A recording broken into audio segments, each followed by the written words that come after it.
5천년 우리 역사 가운데에 우리는 두 가지 가치관을 고수하고 살았습니다. 첫 번째는 단일 민족이라는 가치관이죠. 5천년 역사를 가진 나라 가운데에 단일 민족으로 구성이 된 나라는 아마 전 세계 가운데에 거의 없을 것입니다.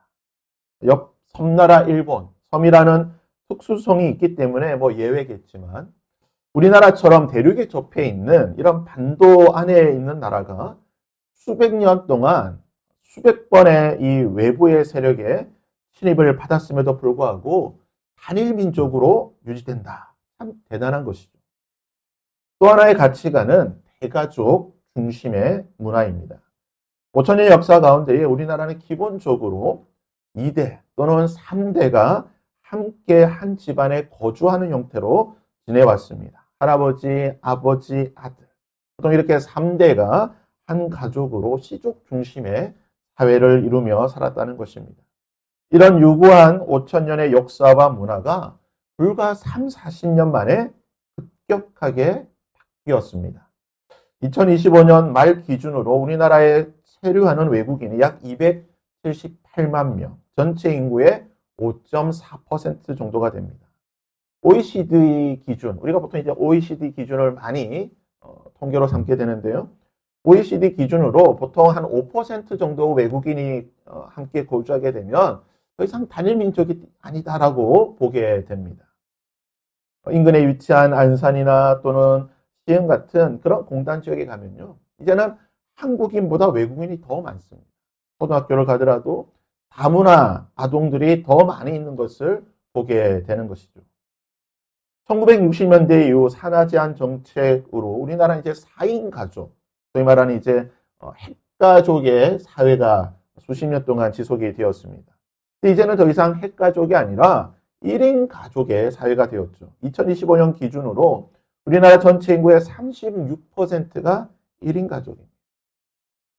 20, 30대 청년층과 70대 이상 고령층에서 1인 가족이 급격하게 늘어나고 있는 것이죠. 그래서 더 이상 이제 혼자 산다는 것이 더 이상 어색하지도 않고 이제 너무나 자연스럽고 앞으로 우리나라가 보편적으로 이루게 될 그러한 가구 형태가 되고 있다는 것입니다. 지역과 시대에 따라서 민족이나 또는 가족에 대한 개념들, 가장 기본이 되고 이 근본이 되는 이 공동체에 대한 개념과 생각들은 변하고 있습니다. 오늘 말씀은 복음이 변화시킨 가족에 대한 개념. 그것이 과연 무엇인지를 오늘 말씀은 우리에게 보여주고 있습니다. 어버이 주일 그리고 가정의 달을 맞아 우리가 복음 안에서 예수님께서 새롭게 정의하신 이 가족 공동체가 무엇인가? 그리고 우리의 공동체는 예수님께서 말씀하고 계신 이 가족 공동체와 부합하는 공동체인가? 오늘 말씀을 통해서 우리 한번 살펴보도록 하겠습니다. 천주교는 마리아에 대한 여러 잘못된 교리들을 가르치고 믿고 있습니다. 그중 대표적인 것이 마리아의 평생 동정녀 교리입니다.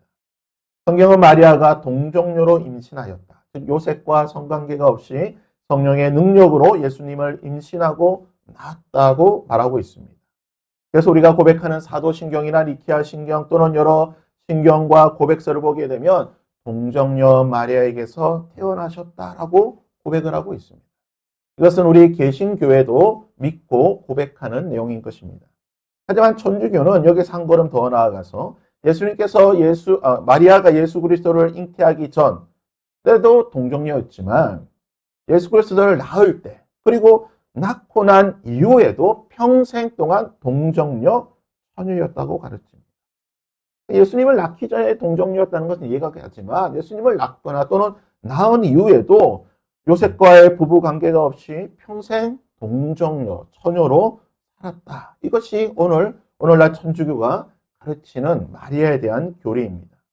하지만 성경을 보게 되면요, 예수님의 형제들이 등장합니다. 즉 요셉과 마리아 사이에서 태어난 자녀들의 이름이 성경에 기록이 되어 있는데요. 마태복음 13장 55절 56절에 보시면 이는 그 목수의 아들이 아니냐, 그 어머니는 마리아, 그 형제들은 야고보, 요셉, 시몬, 유다라 하지 않느냐.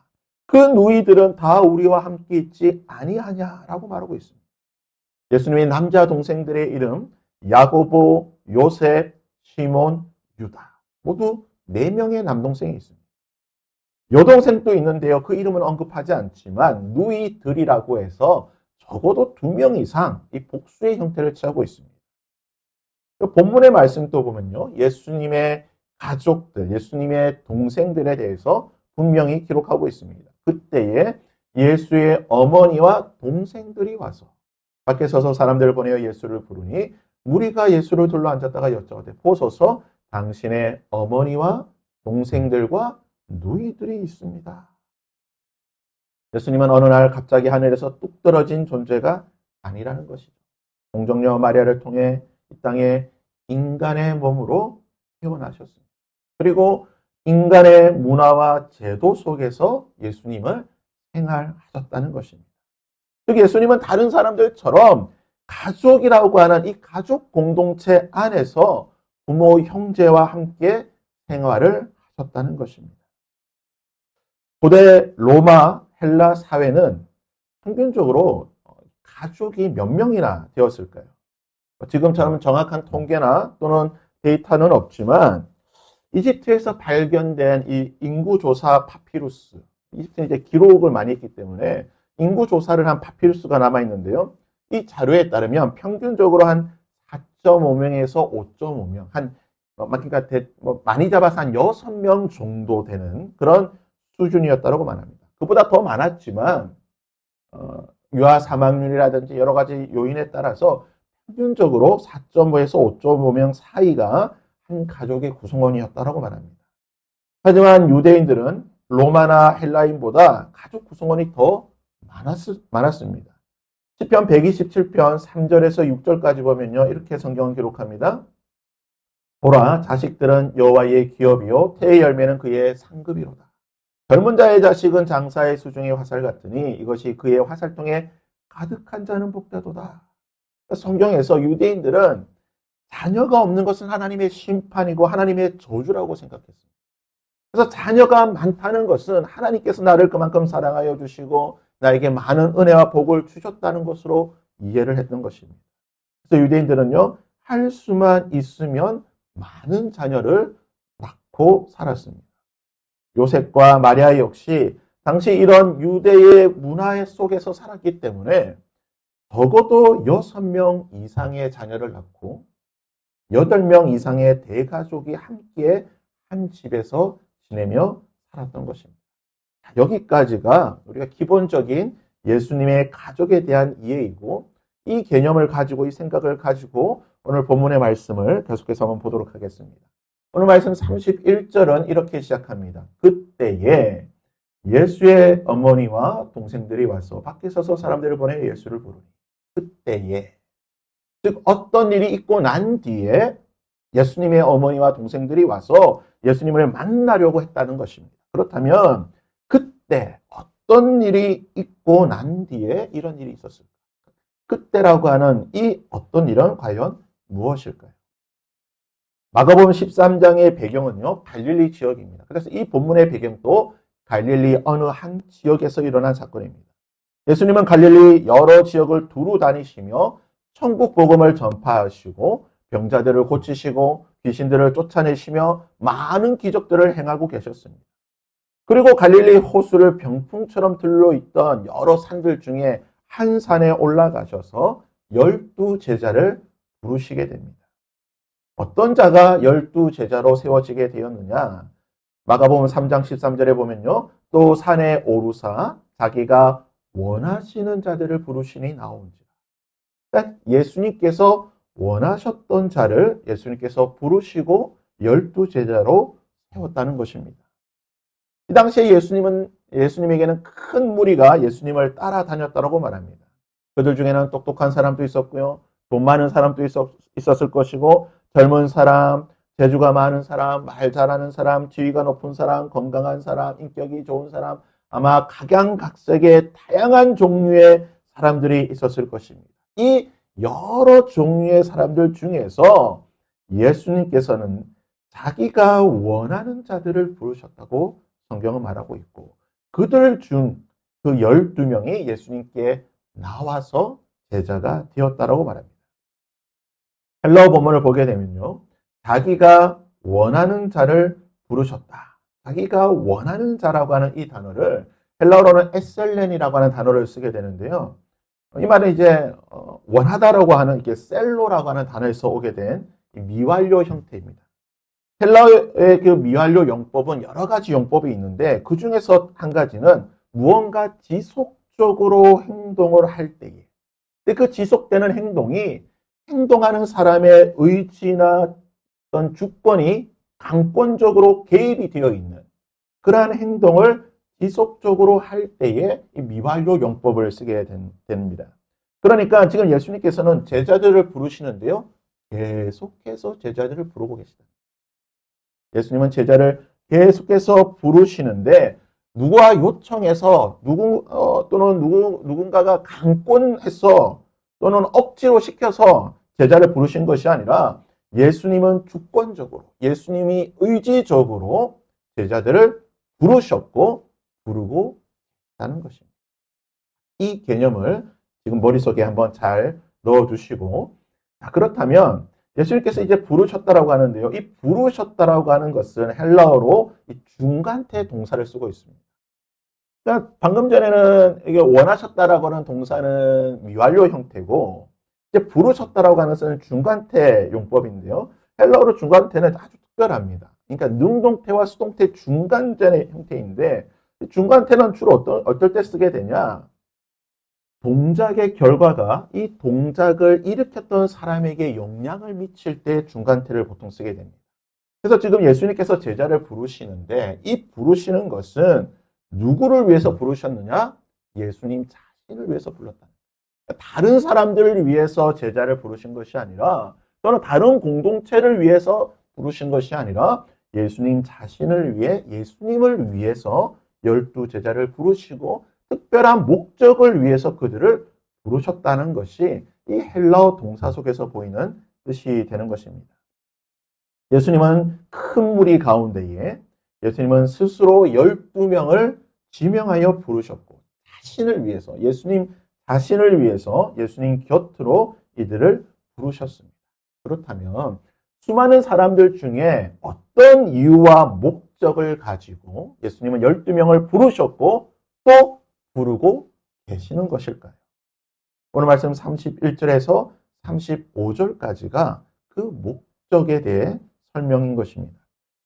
예수님은 자신 곁으로 12명을 부르시고 난 뒤에 이들과 함께 산에서 내려오셔서 갈릴리 인근에 있던 한 집에 들어가셨습니다. 아마 식사 초대를 받으셨던 것 같아요. 그래서 식사하기 위해 가셨는데 너무나 많은 사람들이 예수님께 몰려오고 예수님께서는 식사할 겨를도 없이 그들을 고치시고 귀신을 쫓아내시고 여러 기적들을 행하고 계셨습니다. 그런 예수님을 보고 마가복음 3장 21절은요. 예수의 친족들이 듣고 그를 붙들러 나오니 이는 그가 미쳤다 함이라. 예수님의 친척들이 예수님에 관한 소문과 이야기를 듣고 예수님께 왔는데 왜 온 것입니까? 예수님을 붙들기 위해 왔다고 말합니다. 고대 사회는 대부분 씨족 공동체입니다. 일가 친척이 같은 마을에 보통 살게 되는 것이죠. 아니면 인근 마을에 살고 있습니다. 예수님의 고향인 나사렛 역시 예수님의 가족뿐만 아니라 아마 예수님의 여러 친척이 이 나사렛과 그 인근에 살았을 것입니다. 나사렛에서 갈릴리까지는 대략 도보로 한 40km 정도 됩니다. 그러니까 하루 종일 꼬박 걸어서 가야 되는 거리인 거죠. 예수님의 친척들이 예수님을 붙잡기 위해서 하루 꼬박 걸어서 예수님께 온 거예요. 우리말로는 이제 붙들러 나왔다라고 표현되어 있는데 헬라어 단어를 보게 되면요. 이게 단순히 붙잡는 의미가 아닙니다. 헬라어 동사의 정확한 뜻은요. 억류한다, 체포한다는 뜻이에요. 그러니까 형사가 범인을 양쪽에서 팔을 딱 움켜잡고 있듯이 양쪽에서 한 팔씩 잡아서 움켜잡고 있는 그 모습을 나타내는 겁니다. 예수님께서 겟셋마네 동산에서 군병들에게 잡히실 때에 바로 이 동사를 쓰고 있는 거예요. 붙들렸다. 그러니까 예수님을 강제로 억지로 붙잡기 위해 친척들이 왔다는 거예요. 예수님에 관한 소문을 듣는 친척들이요. 예수님을 강제로 붙잡기 위해 뭐 쉽게 표현하면 이렇게 표현할 수 있겠죠. 예수님을 강제로 정신병원에 입원시키기 위해 예수님을 붙잡기 위해 왔다는 것입니다. 왜요? 예수님이 미쳤다라고 생각하기 때문에. 이들은 지난 30년 동안 예수님에 대해 보아왔습니다. 예수님의 유아 시절부터 젖먹이 어린 시절부터 뛰어다니는 것부터 그리고 성인이 될 때까지 성인의 삶 속에서도 30년 동안 예수님을 보아왔습니다. 30년 동안 보았던 예수님과 지금의 모습이 너무 다른 거예요. 30년 동안 예수님은 그냥 집에서 그 마을에서 목수일을 하면서 그냥 가족들과 평범하게 지냈는데 어느 날 갑자기 자신을 하나님의 아들이라고 천국에 대해서 말하고 회개하라고 말하고 치유와 축사의 기적을 행하고 이런 여러 가지 일들을 하니까 친척들이 보기에 아니 저 예수는 내가 알던 예수가 우리와 함께 있던 우리의 가족으로서의 그 예수가 아니다라고 생각한 것입니다. 그가 미쳤다라고 생각하게 된 것입니다. 30년 동안 보았던 그 예수의 모습과 전혀 다른 하나님의 아들로서의 예수님을 보고 미쳤다라고 생각한 것입니다. 그리고 나서 그들이 오고 난 뒤에 예루살렘에서 대제사장이 파견한 서기관들이 예수님께로 와서 바알세불 논쟁, 귀신 논쟁을 하게 됩니다. 이 일들이 있고 난 뒤에 즉 예수님이 미쳤다고 생각한 친척들, 예수님이 귀신 들려서 이 여러 일들을 행한다고 생각하는 종교 지도자들의 방문이 있고 난 뒤에 예수님의 어머니 마리아와 동생들이 예수님에게 온 것입니다. 추측건데 아마 이런 일이 있었을 것 같아요. 그 예수님이 있던 마을에서 예수님에 대한 소문을 듣고 나자 친척들이 아마 마리아에게 얘기했죠. 아니 당신의 아들이 우리의 조카, 우리의 친척 예수라고 하는 사람이 지금 저렇게 이상하게 죽고 있는데 가만히 보고 둘 것이냐? 우리가 잡으러 가야 되겠다. 해서 친척들이 오게 된 것이고 아마 예수님의 어머니와 그 동생들이 친척들이 예수님을 잡으러 갔다는 그 소리를 듣고 급하게 뒤쫓아서 왔던 것 같습니다. 혹시나 예수님과 불미스러운 사건이 일어나지 않을까, 예수님에게 어떤 일이 생기지 않을까 걱정되는 마음에 어머니와 동생들이 쫓아왔을 것입니다. 누군가가 그러한 상황 가운데에 예수님에게 말합니다. 지금 당신의 어머니와 동생들이 밖에서 기다립니다. 이 말을 듣자 예수님이 뭐라고 대답하십니까? 대답하시되 누가 내 어머니며 동생들이냐 하시고 둘러 앉은 자들을 보시며 이르시되 내 어머니와 내 동생들을 보라. 누구든지 하나님의 뜻대로 행하는 자가 내 형제요 자매요 어머니이니라. 이 말을 우리는 오해해서는 안 됩니다. 예수님이 육신의 가족, 혈육을 부정하신 것이 아닙니다. 예수님은 여전히 혈육에 대한 애정이 있으신 분이셨습니다. 그러게 예수님께서는 십자가에서 죽으실 때에 홀로 남겨질 어머니 마리아를 걱정하시면서 이렇게 말씀하셨죠. 예수께서 자기의 어머니와 사랑하시는 제자가 곁에 선 것을 보시고 자기의 어머니께 말씀하시되 여자여 보소서 아들이니다 하시고 또 제자에게 이르시되 보라 내 어머니라. 제자에게 사랑하는 요한에게 어머니를 맡겨드려. 여전히 혈육에 대한 사랑과 애정이 많으셨던 분이십니다. 예수님은 30년 동안 가족들과 동고동락하였습니다. 그 30년을 함께한 가족들을 부정하거나 외면한 것이 아닙니다. 예수님은 30년 동안 함께하였던 그 혈육의 가족들 앞에서 이제 앞으로 함께 해야 될 새로운 가족들을 소개하고 있는 것입니다. 내 육신의 어머니, 내 육신의 형제들 앞에서 내 새로운 어머니, 내 새로운 동생들을 소개하는 것입니다. 이들은 내가 주권적으로 선택하고 내가 나를 위하여 부른 나의 어머니고 나의 가족들이라고 말하는 것입니다. 어떤 사람들이 그렇다면 예수님께서 주권적으로 부르시고 선택하신 예수님의 어머니, 예수님의 동생, 예수님의 가족이 될 수 있는 것입니까? 하나님의 뜻대로 행하는 자. 하나님의 뜻대로 행하는 자가 예수님의 새로운 가족이 될 수 있다라고 말하는 것입니다. 여기서 행한다는 것은 그냥 단순히 행동하는 것을 말하는 것이 아닙니다. 헬라어의 뜻을 정확하게 살펴보게 되면요. 하나님의 뜻을 내 삶의 목적과 방향성으로 삼고 내 삶의 전체 모습을 그 하나님의 뜻에 순종하고 살아가는 거예요. 단순히 행동하는 것이 아니라 나의 모든 것을 다해서 나의 생각과 의지와 뜻과 나의 모든 것을 다해 그 하나님의 뜻에 순종하며 그 하나님의 뜻에 나의 삶의 방향을 맞추면서 살아나가는 것, 이것이 하나님의 뜻대로 행한다는 것입니다. 그렇다면 하나님의 뜻이 무엇일까요? 우리의 삶의 모든 것을 다해 그것에 순종하고 내 삶의 방향을 맞추고 나아가야 될 그 하나님의 뜻이 무엇일까요? 우리는 하나님의 뜻을 성경에서 여러 가지 찾을 수가 있습니다. 성경 곳곳에서 하나님의 뜻이 무엇인지 우리에게 말해줍니다. 하지만 오늘 마가복음 본문에서 말하고 있는 하나님의 뜻은 바로 마가복음 3장 14절 15절에 이렇게 말하고 있습니다. 이에 12를 세우셨으니 하나님의 예수님께서 주권적으로 뜻 가운데 부르신 12명을 세우셨으니 그들을 예수님이 왜 세우셨습니까? 하나님의 뜻을 행하기 위해 세우셨는데 이는 자기와 함께 있게 하시고 또 보내사 전도도 하며 귀신을 내쫓는 권능도 가지게 하려 하십니다. 하나님의 뜻이 무엇입니까? 예수님과 함께 하며 예수님께서 행하시는 것을 함께 행하는 것이 하나님의 뜻이라는 것입니다. 예수님과 동행하고 예수님의 말씀을 전도하고 예수님의 능력을 행하고 예수님의 사랑을 베푸는 것, 이것이 하나님의 뜻이라는 것입니다. 그렇다면 어떻게 하면 예수님과 동행하고 예수님의 말씀을 전도하고 예수님의 능력을 행하는 하나님의 뜻을 행하여 하나님의 새로운 가족, 예수님의 새로운 가족이 될 수 있을까요? 요한복음 14장을 보시면요. 하나님의 뜻을 행할 수 있는, 예수님과 함께하고 전도하고 능력을 행할 수 있는 한 가지 방법을 요한복음 14장은 우리에게 가르쳐주고 있습니다.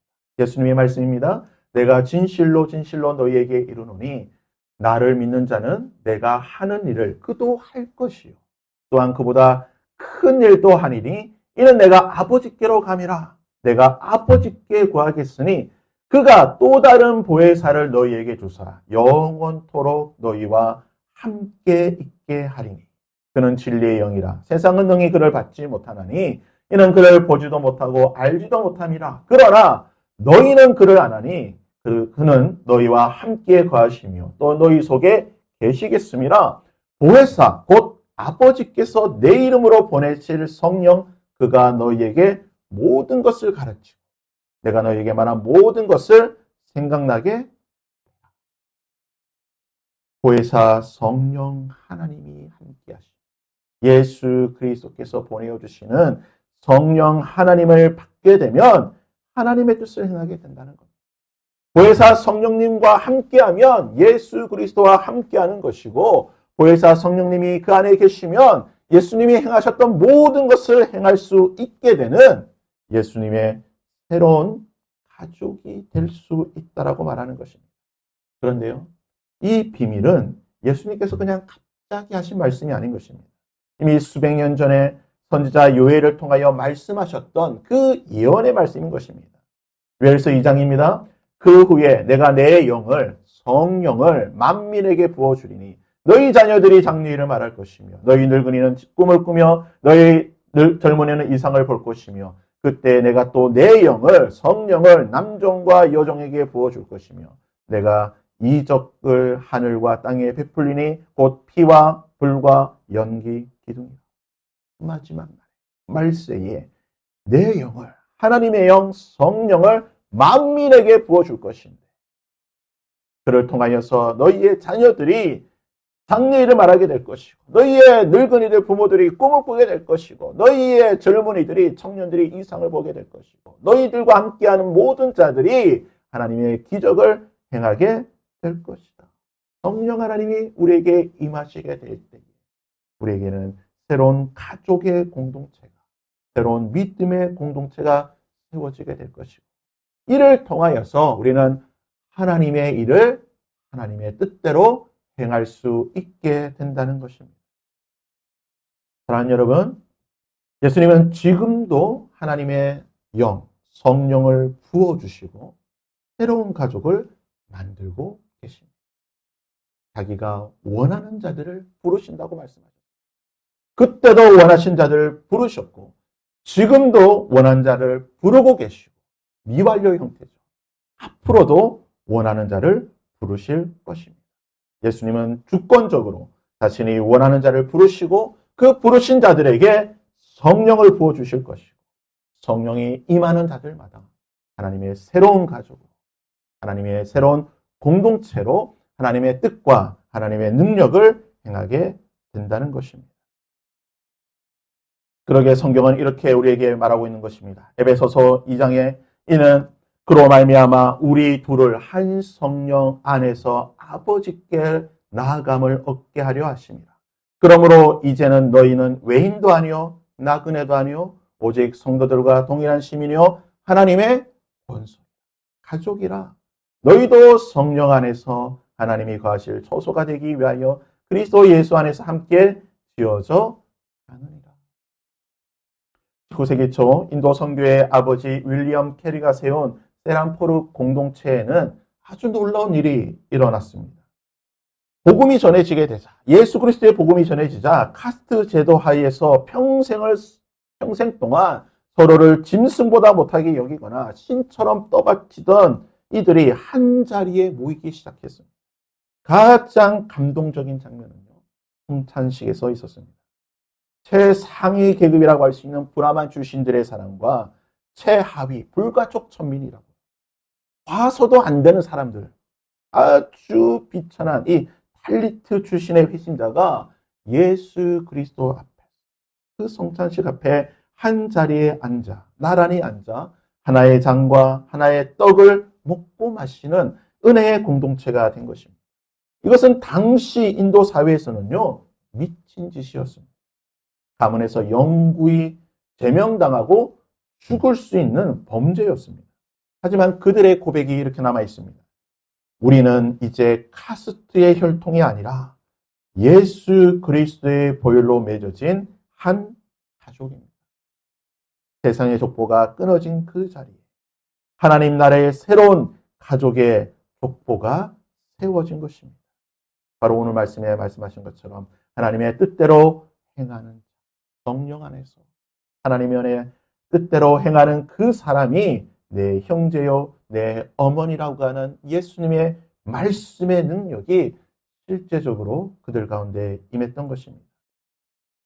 오늘은 어버이 주일이고요. 이번 한 달은 가정의 달입니다.